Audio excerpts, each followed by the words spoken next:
গৌরনদীতে 1,65,000 লোক মিছিল করছে ধানের শীষের পক্ষে। 110টি পয়েন্টে মিছিল চলছে আমাদের। আমরা শেষ জনসভা করি নাই, আমরা 110টা পয়েন্টে শেষ মিছিল করেছি।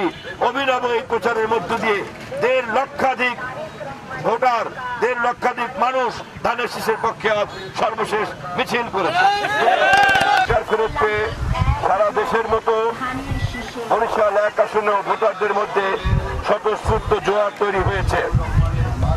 আমাদের এই আসনে নির্বাচন প্রচারের শেষ দিন আজকে। গৌরনদীর 110টা আসনে আজ আমরা প্রচারের সর্বশেষ দিনে মিছিল করছি। প্রতিটি মিছিলে 1,500 থেকে 2,000 লোক হচ্ছে। 110টা জায়গাতে 1,500 করে লোক যদি আমরা যেহেতু আছে, তাহলে এই মুহূর্তে প্রায় 1.5 লক্ষ লোক আমাদের মিছিল করছে আজকে সন্ধ্যায়। এই মিছিল দেখেই বোঝা গিয়েছে নির্বাচনে স্বতঃস্ফূর্ত জোয়ার তৈরি হয়েছে ধানের শীষের পক্ষে।